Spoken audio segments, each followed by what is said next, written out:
Did everyone have a good weekend? Yes. Good. It's good to see you back here. We have another busy week. On a scheduling note, tomorrow, President Trump will travel to the great state of Florida to attend the opening of a new illegal alien detention center located at Dade Collier Training and Transition Airport alongside Secretary Kristi Noem, Governor Ron DeSantis, Congressman Byron Donalds, and other state and local leaders. We hope to see many of you there. The facility is in the heart of the Everglades and will be informally known as Alligator Alcatraz. There is only one road leading in, and the only way out is a one-way flight. It is isolated and surrounded by dangerous wildlife and unforgiving terrain.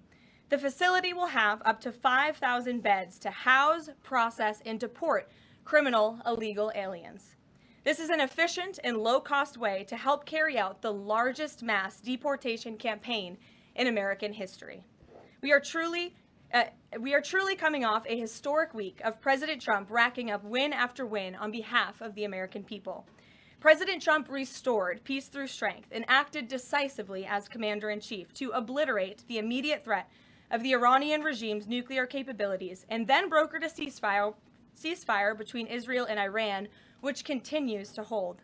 Then, the president traveled to the Netherlands and achieved a monumental win for the United States and the NATO alliance by getting our allies to dedicate 5% of their GDPs to military spending.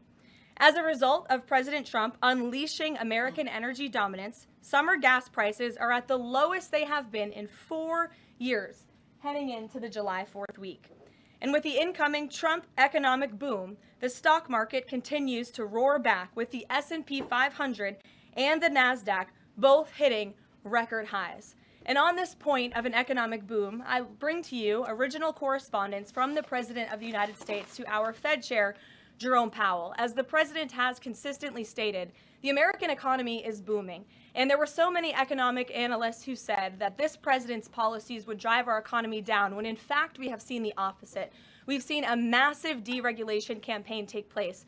We've seen inflation completely diminished from where it was under the reckless spending and the bad policies of the previous incompetent administration. I would remind the Fed chair, and I would remind the entire world, that this is a president who was a businessman first, and he knows what he is doing. He has a proven economic formula that worked in his first term as president, and it is working again.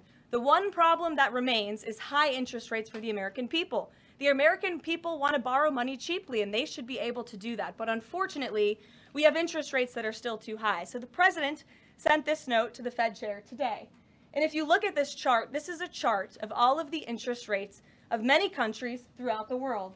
At the top is Switzerland. They're only paying a quarter for interest rates. Cambodia, Japan, Denmark, Thailand, Botswana, Barbados, Taiwan, Bulgaria, Cuba, Sweden, Morocco, Cabo Verde, South Korea, Algeria, Canada, Albania, Libya, Malaysia, China, New Zealand, Trinidad and Tobago, Czechia, Bolivia, Australia, Costa Rica, the Bahamas, Kuwait, Papua New Guinea, Bosnia, United Kingdom, and the UAE are all paying lower interest rates than the United States of America, which has one of the hottest and strongest economies in the world. The president sent this note to the Fed chair. It says, "Jerome, you are as usual too late. You have cost the USA a fortune and continue to do so. You should lower the rate by a lot.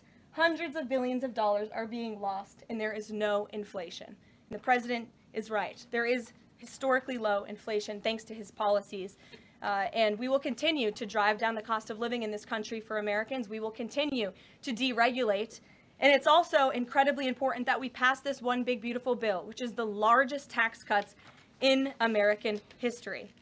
And that's why the White House and the president himself have been in touch with lawmakers all weekend long to get this bill passed. And they are working very hard to do so. It remains a top priority for the president. And this bill has exposed the clear differences between Republicans and Democrats in 2025. The Democrats are doubling down on craziness and radical policies that are undermining the very fabric of our country. Just look at the Democrat nominee for New York City Mayor, Zohran Mamdani. He's a Democrat socialist, really a communist, who proudly calls to defund the police, peddles anti-Semitism, praises pro-Hamas groups, wants Israel abolished, and believes wealthy Americans should not exist. Those are his words, just as recent as this weekend.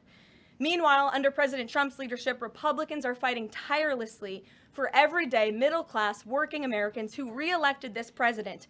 And we're carrying out a revolution of common sense. And all of that is packed into this one big, beautiful bill. It delivers the largest middle and working class tax cuts in U.S. history. It keeps America safe by funding the largest ever one-time investment in border security. It's enough to reverse the Biden border invasion.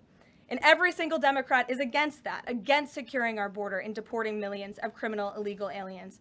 The One Big Beautiful Bill also strengthens and protects Medicaid benefits, despite what Democrats are saying, for eligible American citizens who rely on it, like pregnant women, children, seniors, and people with disabilities, by eliminating waste, fraud, and abuse that threaten to destroy this program that was intended for the most vulnerable in our society. And every single Democrat in Congress is against rooting out that waste, fraud, and abuse in blocking the 1.4 million illegal aliens who are currently improperly receiving these benefits that should be going to American tax-paying citizens.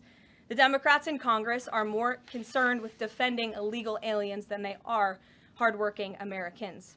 And the Big Beautiful Bill also revitalizes our military and enhances our defense capabilities, protects our country from emerging new threats by funding a cutting-edge missile defense system called the Golden Dome.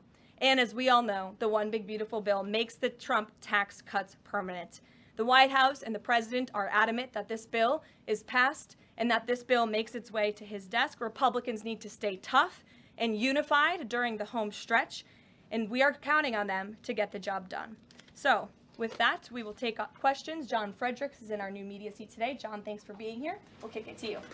Thank you, Karoline. Let's get to the One Big Beautiful Bill first. It appears now you're going to get at least 50 votes in the Senate. There'll be some amendments. What is the president's confidence level in getting 218 votes in the House by the end of this week in order for him to sign it on Friday? Well, look, we are very well aware, the president is very well aware, that this bill needs to not only pass out of the Senate, but it needs to go back to the House, and we need the full weight of the Republican conference to get behind this bill, and we expect them to, and we are confident that they will. The president has been working hand in hand with Senate Majority Leader Thune and also our House Republican leader, or the Speaker of the House, Mike Johnson, both of whom will be at the White House today to meet with the president yet again. I believe they were here this morning, actually. I have one follow-up. Sure. You outlined Jerome Powell and the note that the president just sent to him. There are many who believe that Powell has been politicized in a lot of different ways. The president has not been shy about acting on things that he believes in. Why not just fire Jerome Powell and put in somebody that is going to lower rates? Why wait?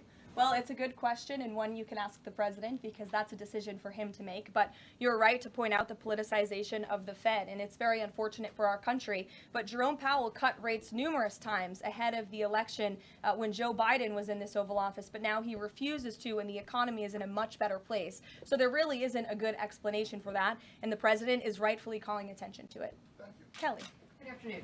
On Iran, the president posted on his social that he is not even talking to them anymore. When we were at NATO, he said he expected the U.S. and Iran to have talks as early as this week, and that he might even want to see a written agreement. What is the update now if he's saying he's not even talking? So as I told you from the podium last week, I said the administration, and namely our special envoy Steve Witkoff, has been in communication both directly and indirectly with the Iranians. That communication continues. The president himself has not talked to Iran, which he pointed out in his truth statement. Peter. Thank you, Caroline. Does President Trump want Zoran Mamdani deported? I haven't heard him say that. I haven't heard him call for that. But certainly he does not want this individual to be elected. I was just speaking to him about it and his radical policies that will completely crush New York City, which is obviously a city that the president holds near and dear to his heart. There's this Congressman, Andy Ogles. He wants the Attorney General Bondi to explore denaturalization proceedings because he thinks Mamdani could have misrepresented or concealed material support for terrorism based on rap lyrics he wrote in 2017. Does President Trump think this is a worthwhile use of the Attorney General's time? Well, I'll let the president speak to that. I have not seen those claims, but surely if they are true, it's something that should be investigated. And could President Trump see himself, you said you just talked to him about this, could he see himself working with a mayor Mamdani, somebody who, on Meet the Press this weekend, was given 3 chances to condemn the phrase globalize the intifada, but he couldn't. Yeah, look, the president is always willing to work with everyone. He's working with Democrats across the country, Democrat governors, and he said he'll work with people on the far left. He works with Republicans. He works with people in the middle. He wants to do what's right for America, but surely someone who holds these values and is quite literally a communist and condemns every value that makes this country great. Common sense, law and order, low taxes, working hard, and earning your keep in this country. He's against all of that, and I think the president would find it difficult to work with someone like that. If he is elected, I'm sure you'll hear more from the president on that, but we'll have to see. Hopefully the voters of New York City choose wisely. Sure. Thanks, Caroline. The president on Friday said that he was hopeful of a Gaza deal within the next week. Can you give us an update on any progress towards that, and on any talks that the White House is having with Israel on that? Sure. Well, I know that Mr. Dermer is in Washington this week to meet with senior officials here at the White House. I also know that this administration is in constant communication with Israeli leadership, and the president himself speaks frequently, as you know, to Prime Minister Netanyahu. But this has been a priority for the president since he took office, to end this brutal war in Gaza. It is because of this president that humanitarian aid is being brought into the region. It's heartbreaking to see the images that have come out from both Israel and Gaza throughout this war, and the president wants to see it end. He wants to save lives, and however, the main priority for the president also remains to bring all of the hostages home out of Gaza. As you know, his tireless effort has brought home many of the hostages, including all of the American hostages who were held there. So he wants to see both things happen, and we're continuing to work very hard to do those things. Sure. Yeah, thanks, Caroline. What is the White House's response to Senator Tillis's criticism articulated from the Senate floor yesterday, in which he said passing the big, beautiful bill would betray President Trump's promise to protect Medicaid? Well, he is just wrong. And the president and the vast majority of Republicans who are supportive of this legislation are right.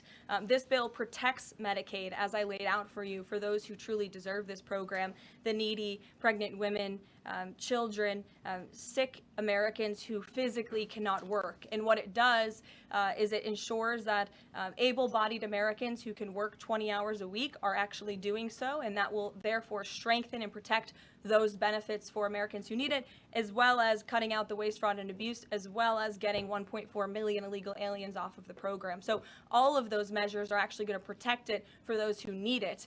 That's the president's position, and that's what this bill does, and that's why Republicans need to vote for it and get it to the president's desk. That kind of criticism from a Republican senator, is that reason for concern for the passage of this? No, it's not. We're confident this bill is going to be back at the White House by the 4th of July. Stephen. Thank you, Caroline. 2 questions. On the New York mayoral race, does the president plan to make an endorsement? And secondly, on Jerome Powell, a lot of the focus obviously has been on interest rates and him keeping them high, but a new controversy erupted today. My colleague first reported that he's facing Chairman Jerome Powell is facing accusations of lying to Congress, which is a potential crime, about luxurious details of the Fed's $2.5 billion renovation project. Senator Loomis has called attention to this. Some experts want him to be investigated. Does the White House want these allegations investigated and, if found substantiated, punished? I'll have to take a look at those allegations, and I will raise them to the president's attention and let him speak on them himself.